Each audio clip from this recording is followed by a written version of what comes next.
moom mën na jël responsabilité digal nit mu jënd suuf moom ko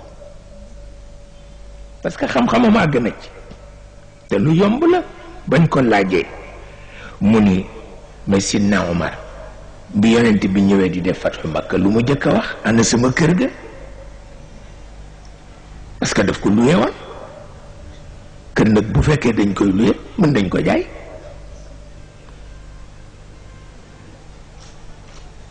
ñoom nag jaaykatu jaam yi dëgg ci boobu pour fexeel ko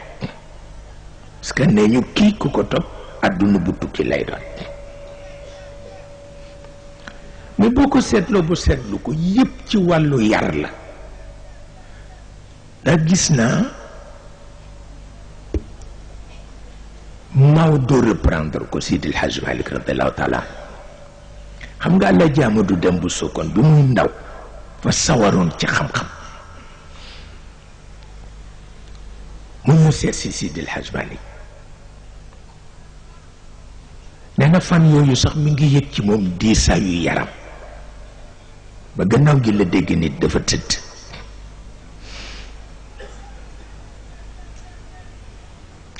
mu ne ko góor gi man daal dama la bëggoon am ay laaj yu ma la laaj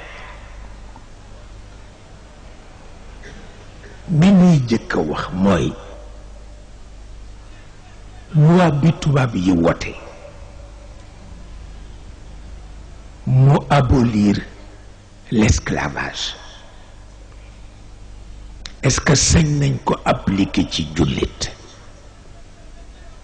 bu nekk jàmm maa doon ni ko kenn sañu ko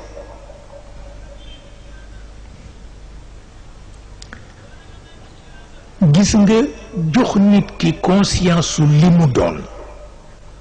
lu ko ëpp importance amul te ki xas ni ashhadu an laa ilaha illa allah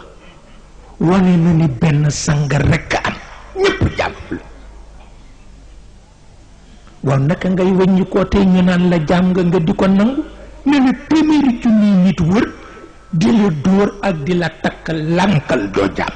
waaw jaamu kenn rek nga mooy sunu borom gis nga loolu kenn mësu cee mën a génne Sidil Hadj Malick daf daan wax ni nit ñi dañuy fekk ku ñu tooñ ñu ni jaam la te jaam amul mais benn kawaru doomu aadama ki ni moom jaam bi mënu ko defar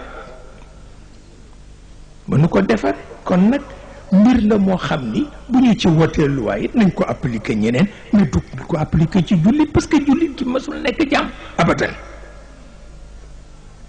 abadan mësul nekk jaam man xam naa ni bu ñëwoon gore fa la nit ñi jooyee di fa jaar ñii di def nii ñii di yërëmtalu daf leen di jippi parce que dafay xam ne aada tax waaye xaqiqa taxul parce que yooyu yëpp théâtre la c'est du théâtre ça il faut le dire moom loolu du ko émouvoir mukk abadal abidi parce que xam na ni jullit mënul nekk jàmm abadan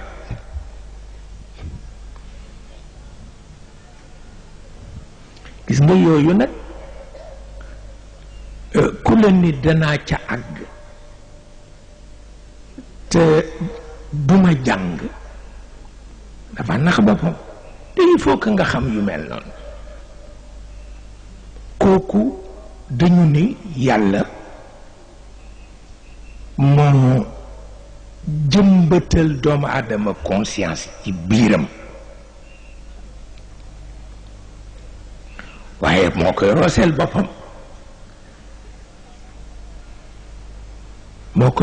boppam nit ki nag li mu war a bañ kooku yàlla wax na ko ba noppi bu ko bañul nag kooku affaire am la loolu mooy li nga xam ni moo ci nekk mais moom waxtu wu nekk boobu daf ciy insister jaam amul ku ñu tooñ moo am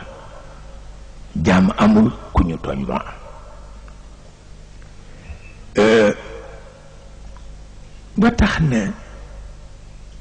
ci wàllu yiw li sunu boroom may jullit bi te jullit bi taalibe Ibrahim yi ci lañu bokk